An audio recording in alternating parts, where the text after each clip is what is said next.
This is Mac OS Ken. App Store issues at home and abroad, growth and a comeback for iPhone sales, and horrible people doing worse things with AirTags. It is Friday, the 4th of February, 2022. I'm Ken Ray, and this is news from Mac OS Ken, brought to you by yours truly and sponsored by Notion. One workspace for your whole team. Learn more and get started for free at notion.so. This show is also supported by people like you, patrons through Patreon.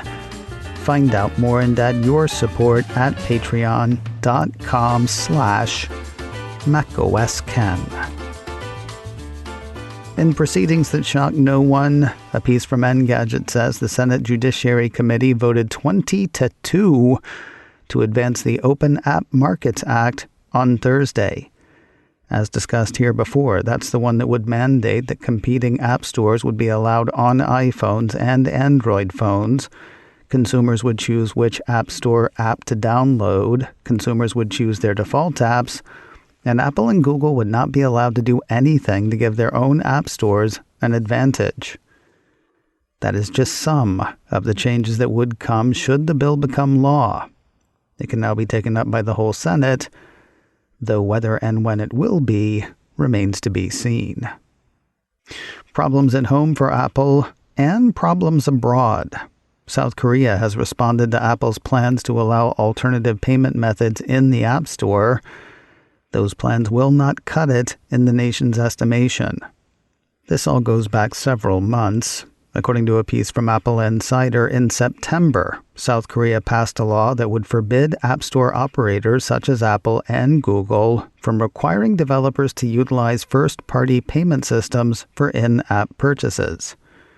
Roll ahead to mid-January of this year, and we find Apple seeming to say, okay. A piece from the Korea Herald had Apple saying, "We look forward to working with the Korea Communications Commission and our developer community on a solution that benefits our Korean users." Apple did also indicate that it would still get paid. Indications were that it would provide an alternative payment system at a reduced service charge as part of its compliance plans. Best laid though those may have been, gong oft a glay or something. Apple Insider now says South Korean regulators want better, more detailed compliance plans from both Apple and Google over opening up their app stores to outside payment methods. Concerns expressed by regulators are that the tech titans might make using outside payment processors too difficult and that the reduced service charge might not be reduced enough. The piece quotes one Korean Communications Commission official saying, "As a result of any policy, if app developers find it realistically difficult to use an alternative payment system and resort to using the dominant App Store operator's payment system, it would not fit the law's purpose." I will say, I do think that Apple and Google get a bit squirrely around this stuff sometimes. It's hard to blame them this time, though.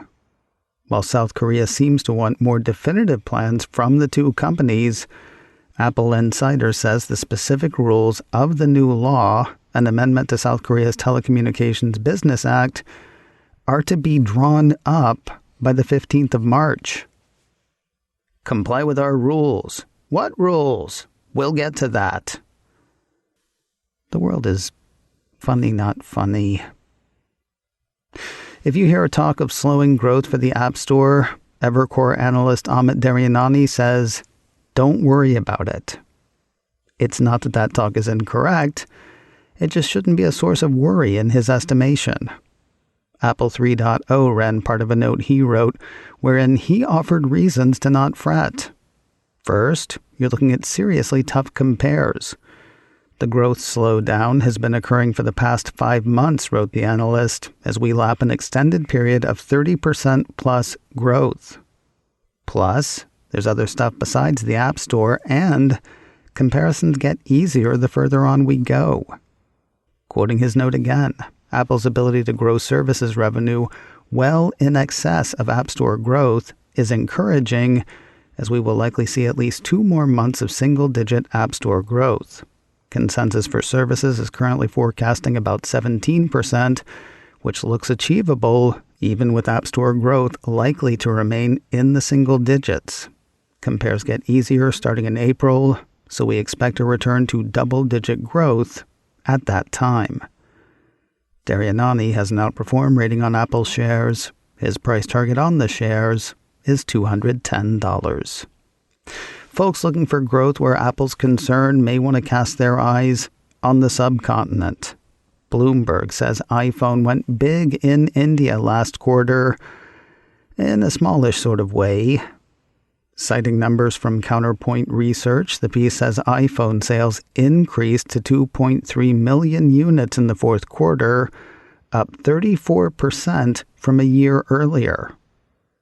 2.3 million in a country of 1.3 billion people may not seem like a lot, mostly because it isn't. iPhone sales were also dwarfed by Samsung's 7.2 million sold and Xiaomi's 9.3 million. Still, there are two reasons for investors to be excited. First, despite selling nowhere near the number of phones sold by its competitors, Apple made the most money. According to Bloomberg, Apple appears to have pulled in more revenue than any of its rivals because of iPhone's high price tag, according to Counterpoint's calculations. The U.S. company took in an estimated $2.09 billion for the quarter, edging aside Samsung with revenue of about $2 billion. The other reason for investors to be excited: room to grow. Despite estimated year-over-year unit growth of 34% last quarter, Counterpoint figures iPhone's share of India's smartphone market is about 5%. Growth with room to keep growing tends to make investors tingly. While iPhone eyes growth in India, it seems to have mounted a comeback in Europe.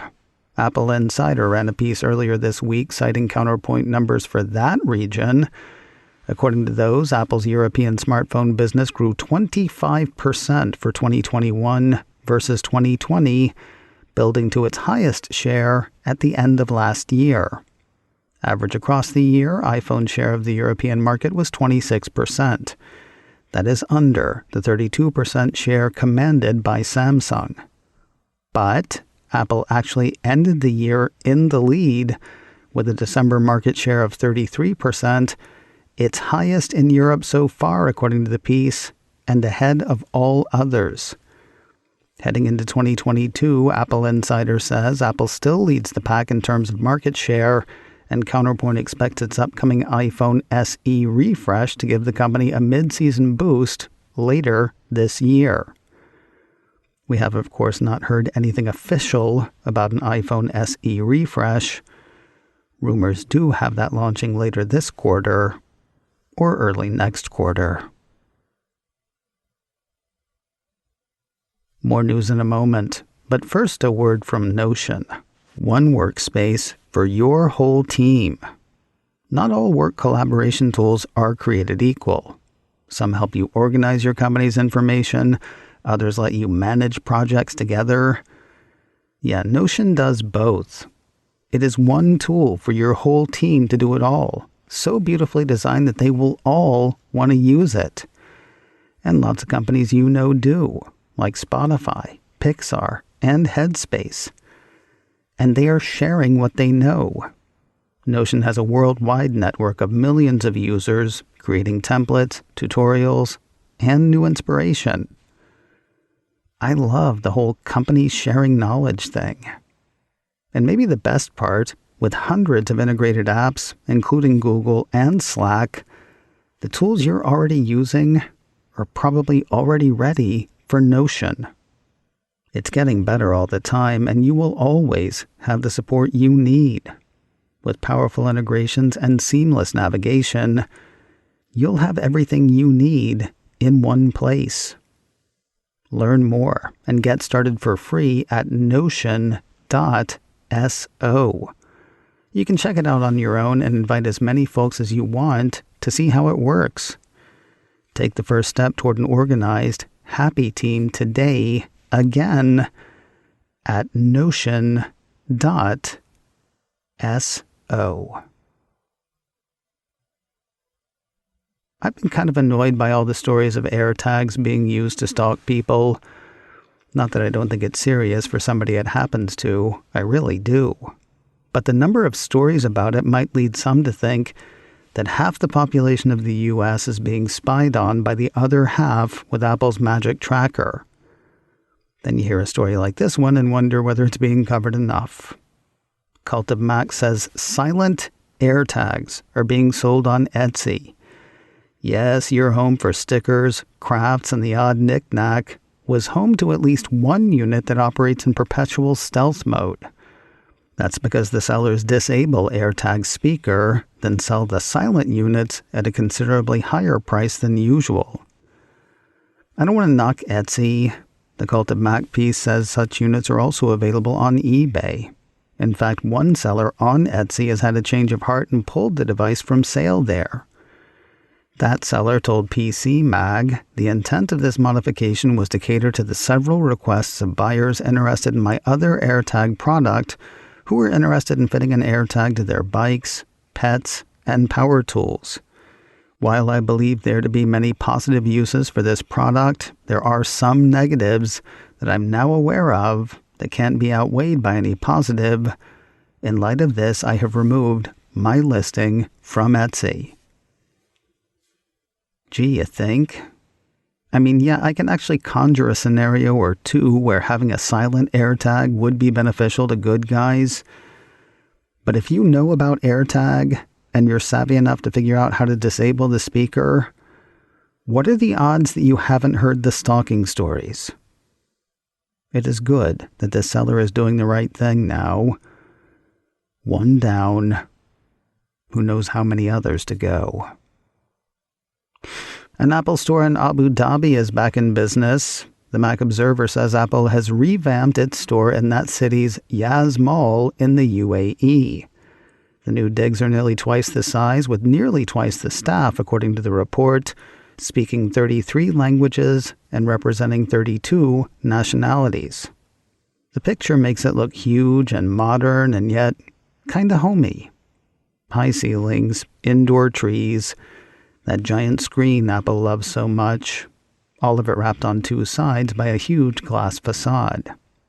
On the grand reopening, Deirdre O'Brien, Apple's Senior VP of Retail and People, said, "With the opening of the newly expanded Apple Yas Mall, our team is ready to welcome even more of Abu Dhabi's incredibly diverse and innovative community to this beautiful new space.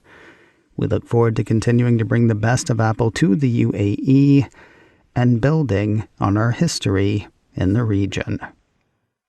Glenn Close is headed to Tehran, the series, not the city. Apple Insider says the Emmy Award-winning Academy Award nominee will join the thriller's second season. According to the piece, Tehran Season 2 continues the story of a Mossad agent who goes deep undercover on a dangerous mission in some city I can't remember. It's really not an overly descriptive description, but maybe enough to get you interested. If so, you can stream the first season of Tehran on Apple TV Plus now. Season 2 begins on Friday, the 6th of May. Apple TV Plus is teasing Lincoln's Dilemma. The Cupertino streamer issued a press release Thursday promoting the docuseries ahead of this month's premiere. Based on the David S. Reynolds book, Abe, Abraham Lincoln in His Times, the release says the series features insights from a diverse range of journalists, educators, and Lincoln scholars, as well as rare archival materials that offer a more nuanced look into the man dubbed the Great Emancipator. Set against the background of the Civil War, Lincoln's Dilemma also gives voice to the narratives of enslaved people, shaping a more complete view of an America divided over issues including economy, race, and humanity, and underscoring Lincoln's battle to save the country, no matter what the cost. There is also a trailer which, if you'll pardon me for saying so, is kind of creepy. Remember those apps a while back that would animate pictures of people and give them a 3D feel? Yeah, when you do that with Abraham Lincoln, it's kind of creepy. That said, the series looks great, and I am looking forward to seeing it. We'll be able to do that in a couple of weeks. All 4 episodes of Lincoln's Dilemma hit Apple TV Plus on Friday, the 18th of February, just ahead of President's Day. The preview is available now on YouTube. And finally today, no offense to the Producers Guild, the Writers Guild, or the Guild of Gaffers and Best Boys, but we are headed into the high end of award season, it seems. The Mac Observer says nominations are out for this year's British Academy Film Awards, known as the BAFTAs because they are put on by the British Academy of Film and Television Arts. You know, back in the day that had to sound weird, but now streaming services are getting movie nominations, so who knows? Maybe BAFTA was just ahead of its time. Of course, we're talking about them here because 3 Apple TV Plus films have garnered 5 nominations. Coda has generated 3 BAFTA nominations, including one for Amelia Jones for leading actress, one for Troy Kotsur for supporting actor, and one for Sian Heder for adapted screenplay. As for the other 2, Mahershala Ali has been nominated for his lead role in Swan Song, while Bruno Del Bonnell has been nominated for cinematography on The Tragedy of Macbeth. The British Academy Film Awards will be presented on Sunday, the 13th of March. macOS Can, brought to you by me and sponsored by Notion. One workspace for your whole team. Learn more and get started for free at notion.so. This show is also supported by people like you, patrons through Patreon. Find out more and add your support at patreon.com/macOSCan. Advertising handled by Backbeat Media. Online at backbeatmedia.com. You can reach me a couple of ways. Info at macoscan.com or call 716-780-4080. Until next time, that is news from macOS Ken. I'm Ken Ray.